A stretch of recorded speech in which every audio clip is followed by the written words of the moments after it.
want to welcome Alderman Bob Fioretti to the stage, Alderman of the 2nd Ward, and one of the few faces I actually recognize when I go to City Council anymore. He has a very special announcement this evening.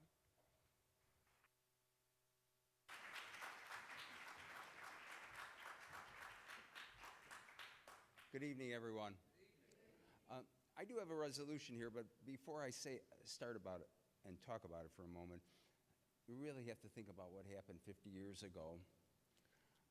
William was talking about some of the events of 1963, and one thing I always know that, Diane, you know that Reverend King gave the eulogy at the services for your sister and the other 3 girls.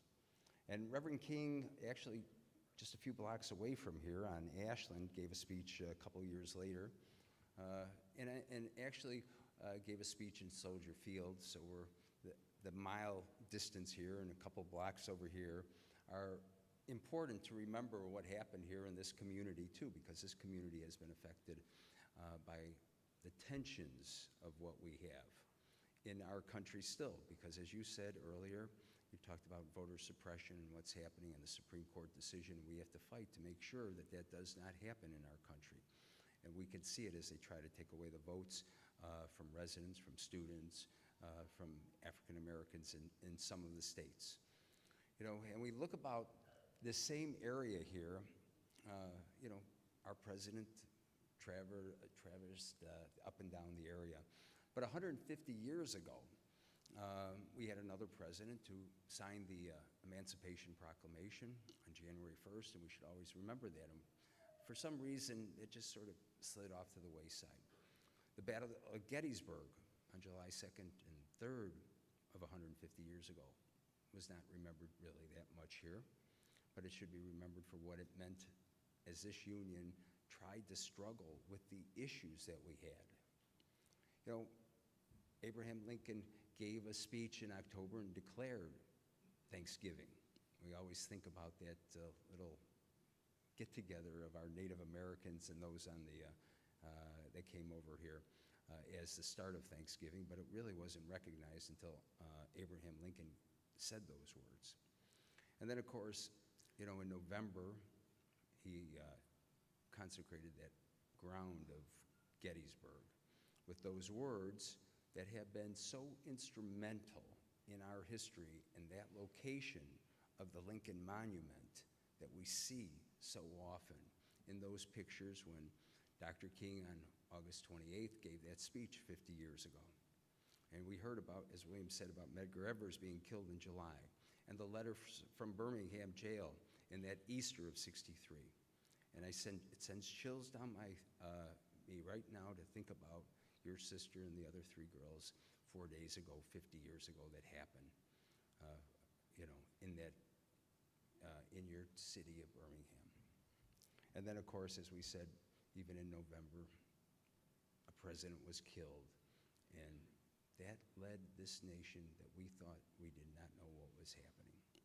But as Dr. King, when he gave the eulogy, and he came here and he spoke again at that church here, and it was a few years later when he was killed and Bobby Kennedy was killed, and those of us that are old enough to remember those killings, whether what happened, and some of the folks in this audience aren't that old, but we need to remember those that happened, because we're here to open the doors and push those in behind us in front of us.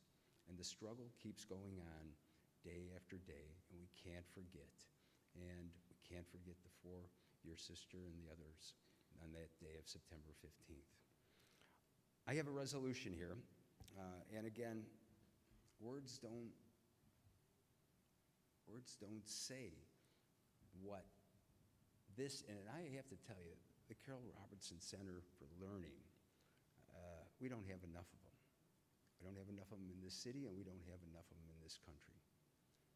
For some reason, we're leaving our kids behind, and we have to keep fighting in the struggles day in, day out to move them forward, because this is how we create a vision, and this is the vision here of what you're doing, everybody, for all those years.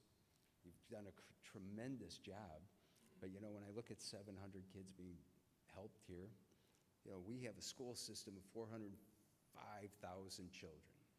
We have about 18,000 kids in our school system here are homeless, and we're not doing enough for them. And on top of it, we speak in our school system 192 languages. I can't even sometimes think about 5. So, you know, we have struggles, we have issues, we have challenges, but a place like this is where we do keep hope alive, and it's a vision for our future, and it's a vision for our children.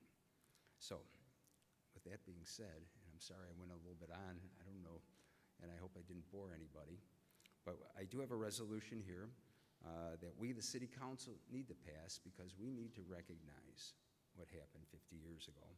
But it's a symbol of hope, and it's a symbol of moving forward. Whereas September 15th, and I won't read it all, 2013 commemorates the 50th anniversary of the Sunday morning in 1963, when Carole Robinson, Addie Mae Collins, Cynthia Wesley, and Denise McNair were murdered by a bomb that was set off at the 16th Street Baptist Church in Birmingham, Alabama, while they were inside. This heinous and cowardly act of terrorism galvanized the nation and steeled the resolve of both the United States President and the Congress to adopt the 1964 Civil Rights Act just a year later. And whereas this Center for Learning, named in the memory of those 4 young girls who lost their lives, was founded in 1976 by parents and other community residents, first located on the city's near west side. Every 5 years since its inception, the center memorializes this solemn occasion with a rededication ceremony to commemorate the anniversary of the bombing. And on this 50th anniversary, the Carole Robertson Center will hold a special rededication ceremony here at this location on the West Roosevelt Road. Surviving members of the family, other elected officials, and special guests will be in attendance to commemorate the positive impact of the center's work that it has had for so many years and the magnitude of the work still to be done in the memory of those 4 girls. Whereas the Carole Robertson Center for Learning has since grown tenfold and has evolved into a comprehensive family development agency with additional locations. The center opened in Little Village during 1989. In 2000, a 2-story addition was added to this location to service the largest Mexican-American community in the Midwest. In 2001, the Carole Robertson Center opened a 3rd site in North Lawndale, a community that has suffered years of decline after the mass exodus to Chicago suburbs in the 1950s and the civil unrest of 1968, but has recently begun to experience revitalization. Whereas this Alderman has informed the body of a significant milestone being commemorated by this iconic community institution, we therefore, the mayor and the members of the City Council, do hereby recognize the commemoration of the 50th anniversary of the 1963 bombing of the murders of Carole Robertson, Addie Mae Collins, Cynthia Wesley, and Denise McNair, and commend the remarkable and praiseworthy goals of the Carole Robertson Center for Learning, which has achieved their memory and remembered them, and we extend our best wishes for continuing success to carry out this vital mission.